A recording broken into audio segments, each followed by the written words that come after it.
Hi, I'm Tameika Devine. I'm a wife, a mom, an entrepreneur, and a city councilwoman. Hello, I'm Jamie Devine, a husband, a father, and a community champ. I've been married to my wife, Tameika, for over 15 years. Join us as we interview some of our favorite couples, hear their stories, and be inspired. The secret to our successful marriage is that we are very intentional about our date nights.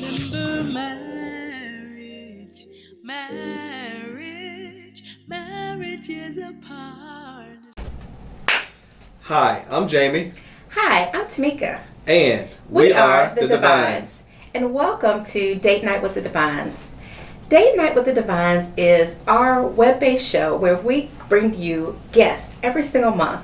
Jamie and I have been married 16 years, and we are always active in the community, out and about. I'm an elected official. I'm Mayor Pro Tem for the City of Columbia, and he is chairman of the Richland One School Board. And we have such public lives. We're out all the time, and people are always asking us, they say, Tameika, Jamie, your love and your marriage inspires us. And we thought about that, and we wanted to say, okay, well, who inspires us?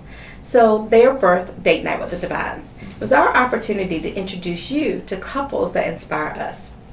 Over the last couple months, we've had an amazing opportunity to interview some dynamic guests and bring you their stories of love and marriage.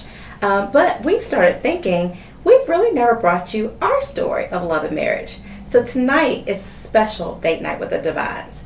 We're not interviewing another couple. We're coming to you, just us, Jamie and Tameika. We're going to be honest, open, and we're going to answer some of the questions that you guys have posed to us on social media or via text. Anything you want to add, darling, before we get started? Nope, let's get it started.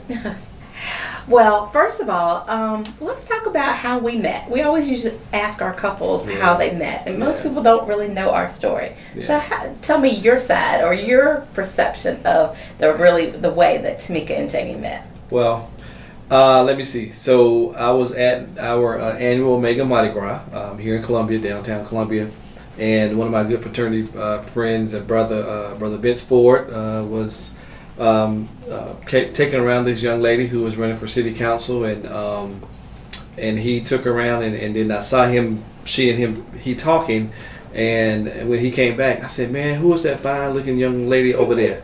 And so he was like, oh man, you got to check her out. Let me introduce you. You know, she's an up and coming star and rising young lady doing some things here in this community. And I said, okay, cool. So we go over and he makes an introduction to us, and he says, you know, Jamie, Tameika, Jamie, and then from there, as I like to say, that is rap. That is history. Okay, so that's from my perspective. So that's accurate. Yeah. So that's how we met, and so for me, Vince called me over and said, Tameika, come over here. I want you to meet Jamie Devine, and as Jamie mentioned, I was running for office at the time, and so I was trying to get out and about. And so Jamie was a manager at the housing authority, and people had already told me I needed to go and meet the residents of the housing authority as I was campaigning. And so I remember, so when Vince introduced us, and I was like, oh, we're supposed to meet, or I think you might have told me I'm supposed to meet you. And so that was our opportunity. I said, you know, and I don't know if that was him being sly or whatever, but he was like, well, give me your number so I can invite you to come out to the housing authority. And so I gave you my number, and you called, and when you called, you invited me to come out and meet some of the residents. And so what I thought was really good is that he was helping me on the campaign. Right. So the only thing I guess I would also add to the story is during that time you asked me out, and you remember what I said? I forgot, but tell me again. I don't remember exactly, but I mean, I told you that I was focused on my campaign, and that at the time I wasn't dating anybody. That's right. And I was. Someone must have asked you out then. Yeah. So I probably asked you out, and so the story goes that I asked her out, not one time, not two times, but three times, and she turned me down all three times. But I do understand why. And she said the campaign was her date, and that's what she was focused on. And sure enough, because she was focused on the campaign, she subsequently won, and so now she's on city council doing some great things for us here in the great city of Columbia. Yeah, and so I think for me what was important was I had met lots of guys during that time who had asked me out. And Yeah. when I would say the same thing, you know, it's like, no offense, I'm just focused on my campaign right now, and I really don't have time to date. There were men who would just brush that off, like, you make time for what you want to make time That's for, right. or stuff like that. And I felt like it was so disrespectful to my goal, and what was important to me. And if this is somebody who wants to date me, then you got to respect that I have a goal. And right now, part of my plan is focusing on my campaign. And what I really loved and respected about Jamie is that he respected my goal, and that he was like, okay, cool, I'm fine with that. But I still would like to be your friend, and I'd like to campaign with you and volunteer in your campaign. And so you would bring me to the housing authority, you volunteered and everything. And so on election night, when I won, it was a history-making election. I was the first African-American female elected to Columbia City Council, and the first person African-American elected at large. And at the time, I was the youngest. And so that night, I had a huge victory party, and you came to the victory party. I did. And that night, I actually asked you out. You did, and I was surprised, stunned, like, okay, like, I'm the man now. Like, okay, I'm sitting next to the new councilwoman now. So, yeah, that was a good victory for you. Congratulations, of course. And then for me to hang out with you, I think was just an all-out honor, and just, I was like, wow, okay, I'm in the know now, you know, kind of thing, because, you know, you were the up-and-coming young person, you know, that's 16 years ago, so, no, well, 18 years ago maybe, something like that. Yeah, almost 18 years ago. So yeah, but yeah, I was very pleased, very, very honored to have you ask me out. Yeah, and so it's funny because I probably never asked a guy out, but again, I think by that time we'd become friends. And again, I really respected the fact that you supported my dreams and goals. Which I think takes us to another question that we get a lot from folks. I work in my coaching practice. I work with a lot of professional women, working moms. Some of them are single moms, and I get from a lot of women who are not currently married who ask a question about, you know, how can you as a professional woman, goal-oriented, ambitious, climbing the ladder, you know, how do you deal with men who may feel intimidated by your success or your professionalism? So instead of me answer that question, you as a man answer that question. I mean, I was already, like you mentioned, I was already an attorney. I was already, you know, I was a running for city council, and then became city councilwoman before we started dating. And so that would probably intimidate a lot of men. So what would you say to that? So for me, it was all about knowing who I was as an individual first. So I was secure in who Jamie Devine was, and still is. And then from there, I said, you know, this is a challenge. So for me, it was more, you know, how can I, for lack of a better word, chase this young lady to hopefully, you know, one day we may get married or increase the relationship. At the time, and I just wanted to make sure that that you were the right person. I wanted to make sure spiritually that you were the right person, because at that time I wasn't, you know, I wasn't dating anybody, period. And so I wanted to make sure, you know, Lord, this is the woman that you have for me, and if it is, let me continue to pursue her. And that's what I did. So I know you had all the accolades of being a new city councilwoman. You know, you were an attorney. You know, you had your own practice with 2 other young ladies at the time, and you were doing well, and it, you know, seemed as though you had it going on, which you did. That didn't intimidate me. That actually helped elevate me and see some things in a different light. So I wasn't intimidated. I was actually glad to be in the room around you, because, you know, as the old saying goes, iron sharpens iron. I just believe that. So I wasn't intimidated. I was glad to even get to know you, because then that says, okay, what do I got to do to sharpen my skills to make myself even better than what I am? So for me, because I knew who I was as an individual and what I wanted in life, it just to me made me a better person, to make sure that I could be, you know, hopefully a leader to you, and then possibly to a family later, which we have now. So that's it for me. So, and exactly, and I would add to that, honestly, is that, you know, when you have folks that are, when you have somebody and you're sure about who you are, then you're not going to be intimidated by the strength that someone else brings to the relationship. Right. You are That's going right. to be happy about the That's strength right. that they bring to the relationship. That is so true. So the other thing apart about that, I would say, is that I dated lots of folks, before I met Jamie, and and I always thank God for those relationships because they helped me recognize the amazing man that God had for me. Right. And what I tell people all the time, and tell women all the time, is that the person that you're supposed to be with, God is going to make sure that person enters into your life at the right time. That's right. And when when He brings them into your life, there's no way they're going to be intimidated by the power and strength that you have. But not only will they bring something to the table, but they will help strengthen you even more than you are.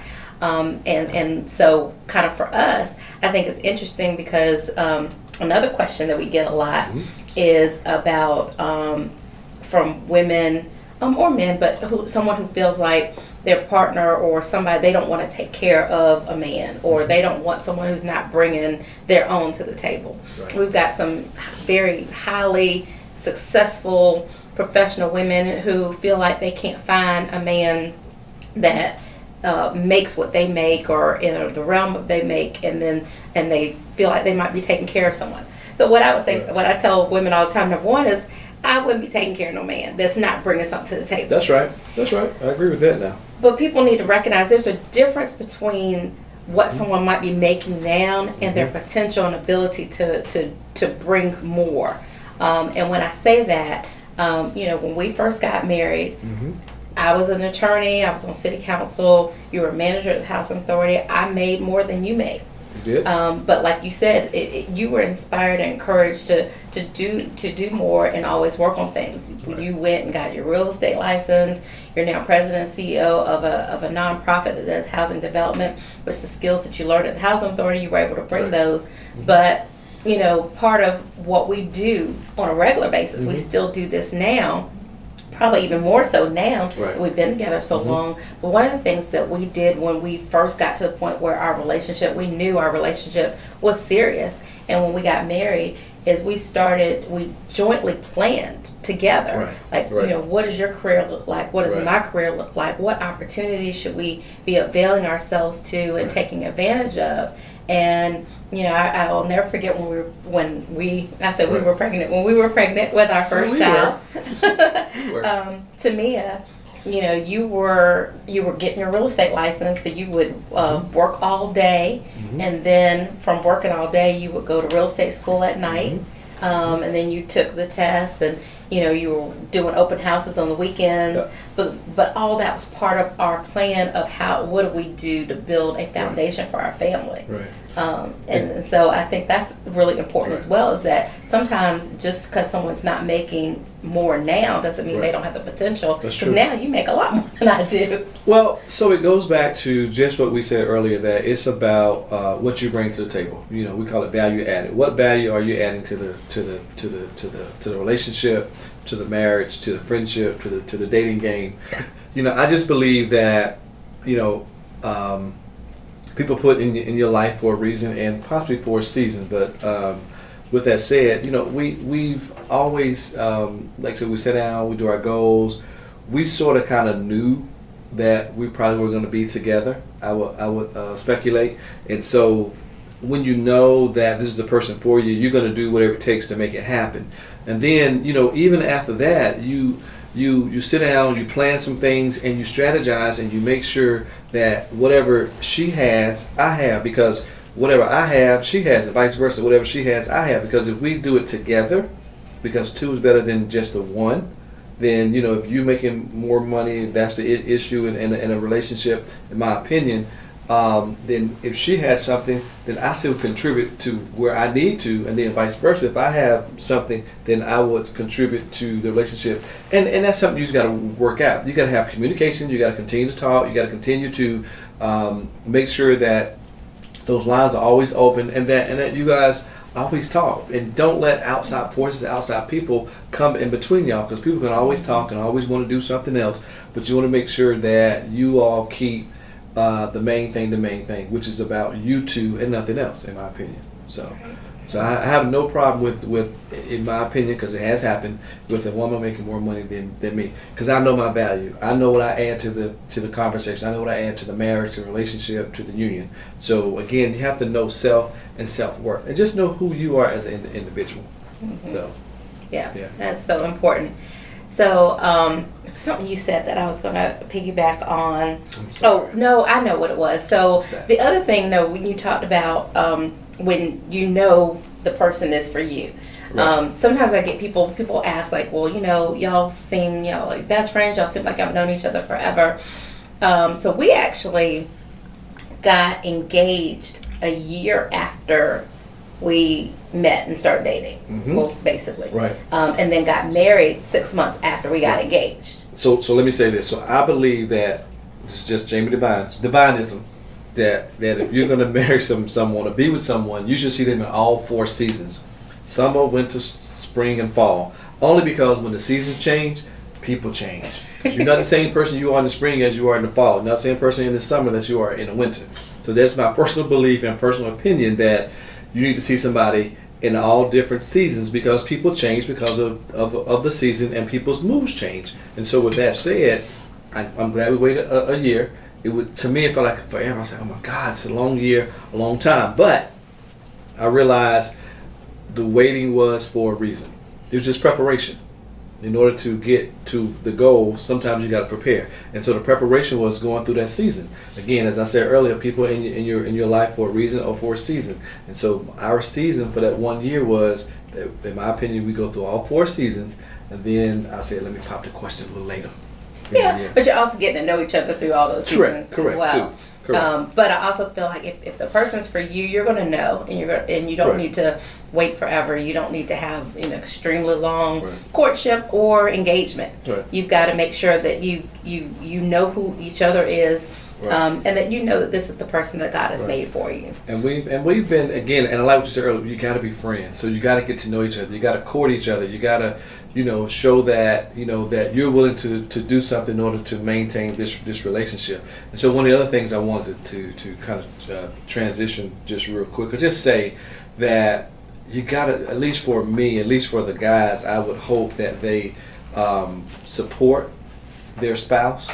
And particularly whatever she wants, because sometimes, guys don't always, I'm not saying everybody, this is not the case, but sometimes guys don't always support their wives. Most of the time, the wife tends to support the husband.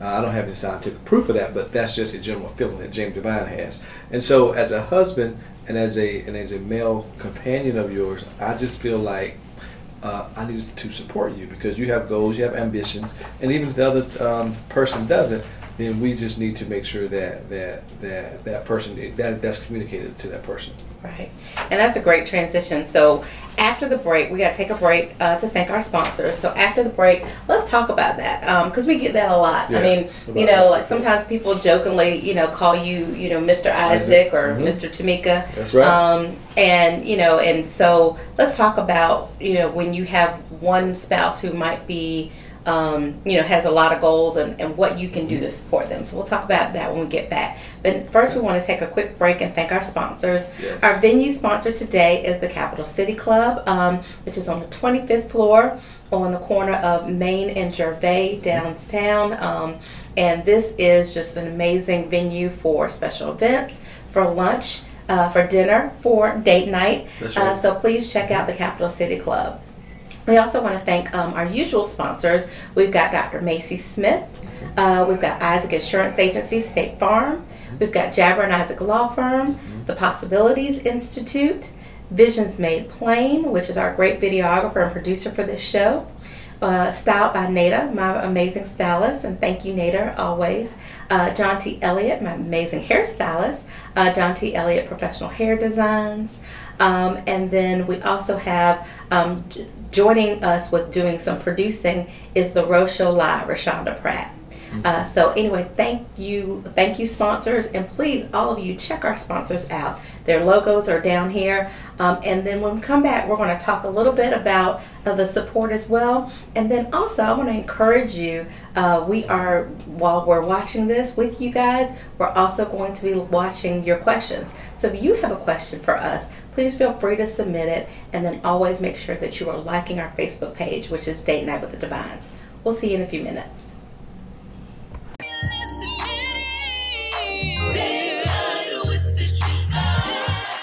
I want to thank Councilwoman Tameika Devine, first African-American woman elected to the Columbia City Council. Committed. She is very committed to the improvement of our community. Bold in that she's willing to talk about difficult issues. Not only is she a leader in her community, she's a leader in her sorority. She's an excellent example of what leadership is. I'd go anywhere, anytime to do anything for Tameika Devine.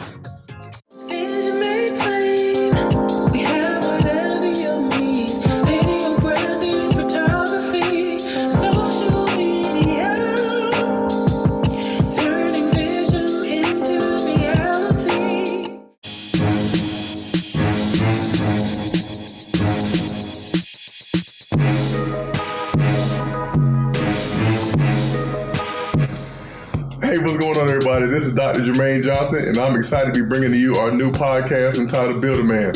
So we're going to be talking about all things man-related. We're going to talk about politics, business, anything that can help a man become the strong foundation that we know he's been called to be.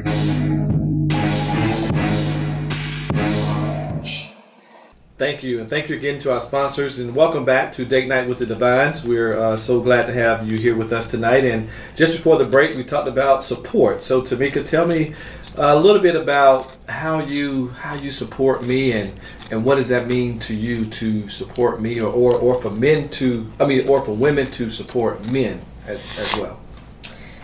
So, I think support is a huge issue in relationships. Support, communication, understanding each other's love languages, all that I think is really, really important. But for me, again, as a professional woman who has a lot of goals, a lot of ambitions. Those of you who know me, and then I'll do my little shameless plug. If you don't know me, make sure that you are following me on social media, because I do coaching, and I'm an author, I'm a coach, I'm a speaker, I do a lot. So most people are like, oh wow, Tameika, you do so much. And I'll tell you that what for me is wonderful about support is every week I have another idea. Yes, you do. Sure do. Some things are God-given. And usually talking through it with you, you are able to help me discern whether or not it really truly is a God-given vision that's been placed in my spirit, or just something that's kind of evolved. But no matter what it is, even if it kind of sounds crazy, like Date Night with the Devines or anything else, you never say that's stupid, or we can't do that, or we can't afford that. You've always supported.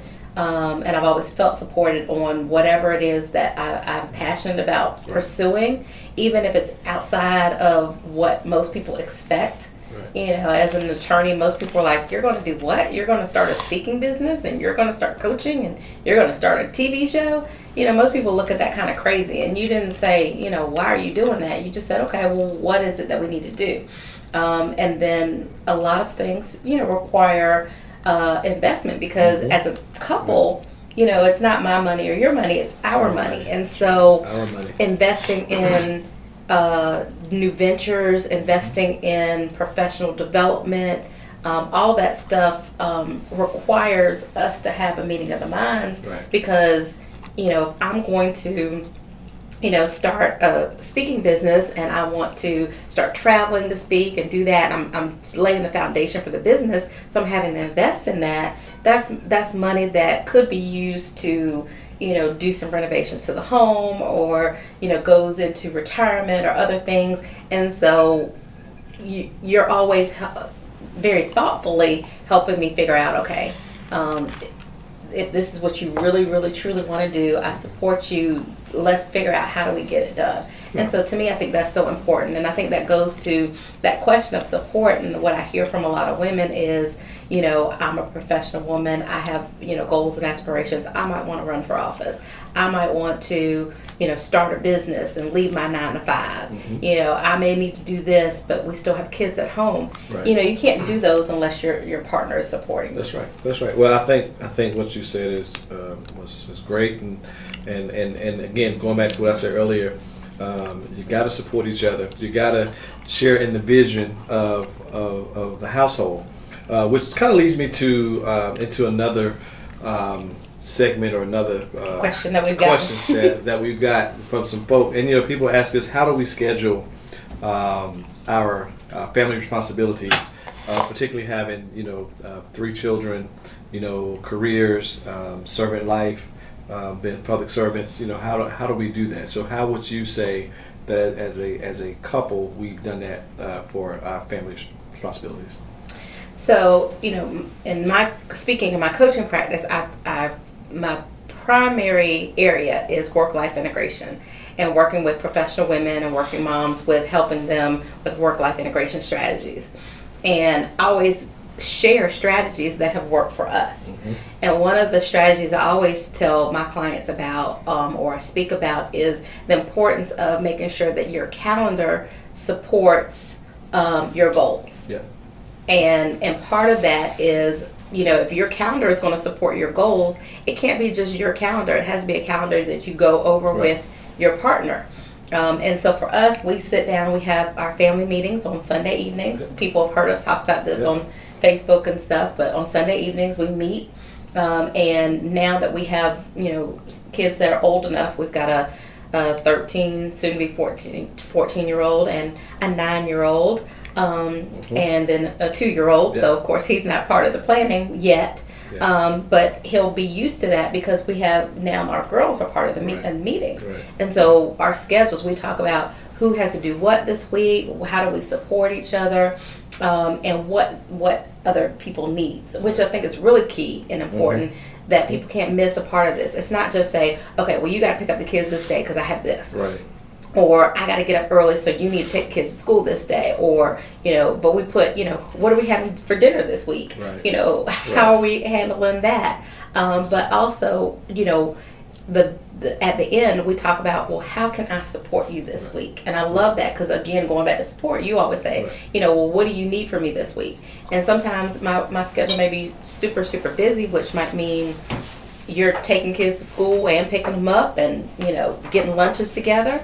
Or one week you might be out of town, and so I'm doing all that, and then I need to make sure that I have the other support, like mom or your sister or other people, if I've got meetings while you're out of town. So part of that scheduling and that calendar is making sure that you're on the same page about what's on your calendar, but also that whatever your needs are that week to be able to accomplish your goals, that the other person knows what is expected of them to, or what's desired of them to support you. That's right. And I hear from a lot of folks like, I just, you know, my spouse doesn't support me, and I tend to push back and ask, well, have you asked for that support? Have you told them what you need in order to be successful this week? And I think if you have those conversations like we do every week, it becomes second nature, but it also, you get so in sync that sometimes you don't even have to say what's expected because you just know. That's right. So you're saying, sounds like you're saying, so be intentional with what you're doing. So if you're intentional, then that means that it's going to be intensive, so therefore you're going to continue to do that thing that you've always done, for your relationship. Intentional, a divine life, and I always tell people that our blog is A Divine Life, and Devine stands for doing everything victoriously while intentionally navigating expectations. And that is what really drives a lot of what we do, and with what my work-life integration strategies is, because you know, we've gotten to the point after 16 years, our life is very intentional, especially being public servants, because you can do, I mean, your schedule can be full all the time with stuff, but are you productive? What you're doing, is it productive? And I think part of, you know, the intentionality that we have of our lives is that our kids are growing very quickly, so we want to be able to have time with them. We want to be able to build our careers. We want to be able to serve the community, and we want to be able to make sufficient income to actually live a comfortable life. That's and right. to be able to save for our retirement, save for our kids' college, all that stuff. So in order to do any and all of that, you got to be intentional. That's right. That's right. So another question that was asked of me specifically was, Jamie, how do you handle social media trolls who are trolling your wife? And so, again, I know who I am. She knows who she is. We won't let anything come between us, or anybody, or any negative outside forces come between us. So with that said, I look at it. I wish you gotta have thick skin when you're in this business, and particularly when you become a public servant. And so, I look at it. I may say some mumbling words, and then after my mumbling words, I ask Tameika, "Is there any truth to this, or is there any validity to what is being said?" And some of the stuff is just plain out, just untruth, and just not, just folk just want to be mean and want to be, and just want to be nasty. And actually, some people just want to be heard, and so that she could maybe retweet them or say something back to them on Instagram. So then you have that back and forth. So then you elevate them in the conversation. And so I'm like, just don't respond. Or now you can't block, being an elected official, depending on what the conversation is. You can't block them, but that's okay. Just don't respond. Somebody told me once, you can't answer crazy. Crazy just can't. You can't follow crazy stuff. And just some stuff you just gotta leave alone. In your heart of hearts what's right and what's not. So my answer again would be, you just got to know the other person, and the other person has to know you. And then with all the other stuff that's out there, that's part of the job, and that's part of what you do. So again, you got to be intentional, and you got to make sure that, of course, it's not anything of validity. So.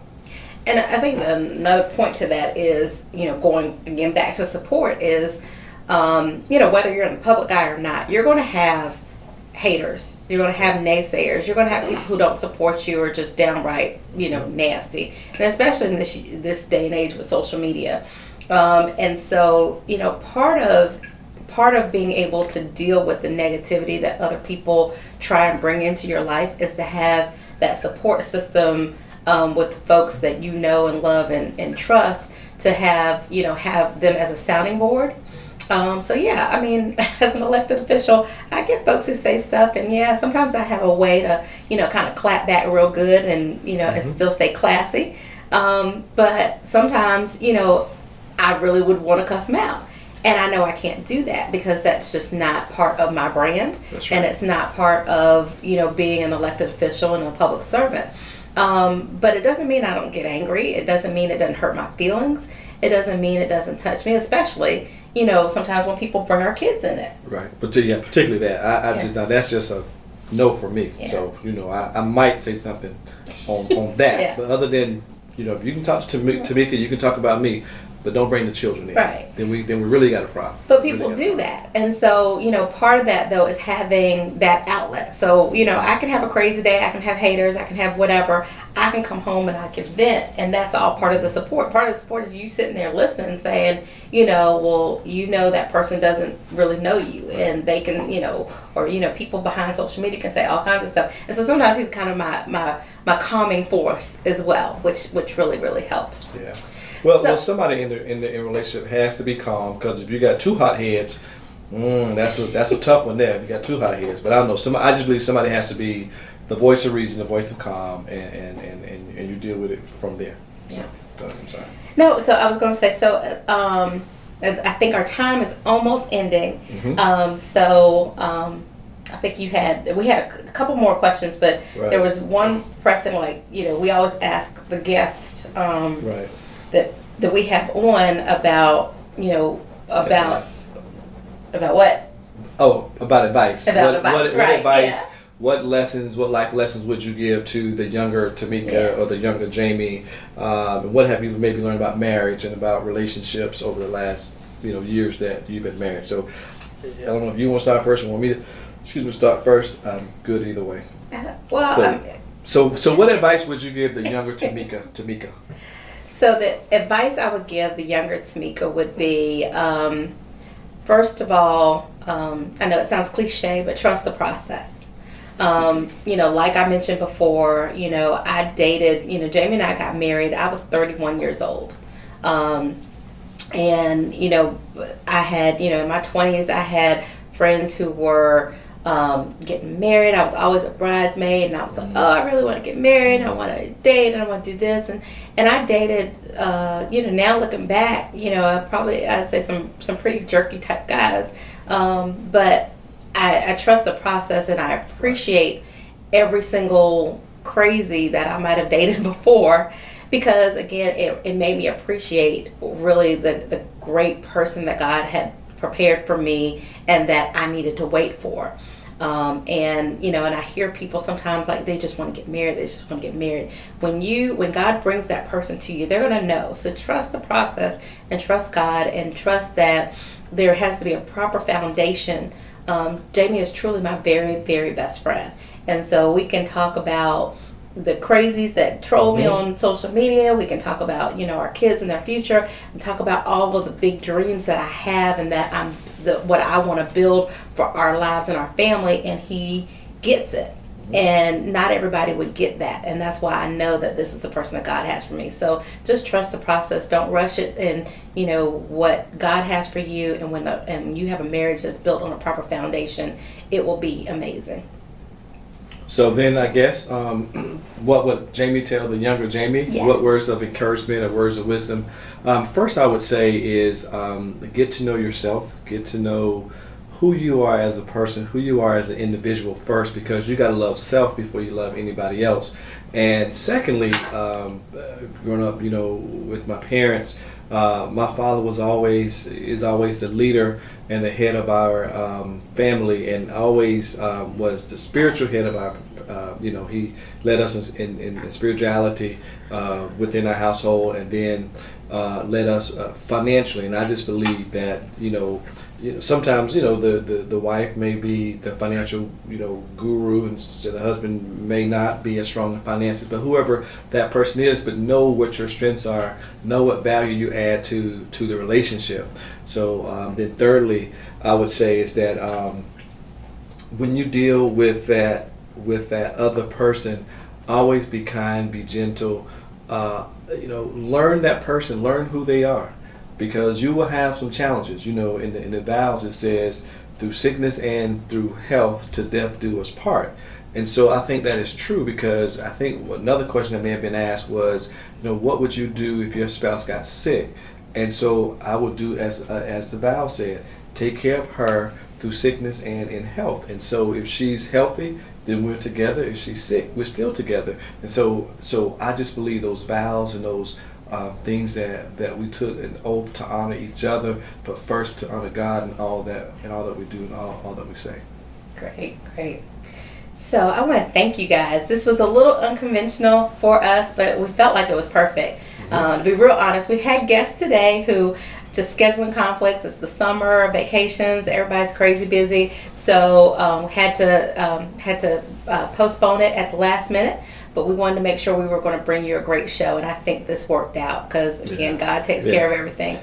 We had all these questions that people were asking, so we decided to bring you just Tameika and Jamie Raw, and hopefully you've enjoyed Tameika and Jamie Raw and gotten to know us a little bit better. That's right. Because next month we'll be back to interview some guests, and as Jamie talked about, and just tease it a little bit, we've got some great guests lined up for you. We're going to talk about marriage during sickness and health and tragedy. We're going to talk to people who have dealt with other illnesses and other things. So it's going to be, I'm just going to tease it. We'll be talking with another political family, which will be exciting. So I'm just going to tease it and just say, you got to join us every single third Monday at 9 o'clock right here, so that you can see the great programming and great interviews that we have ready for you.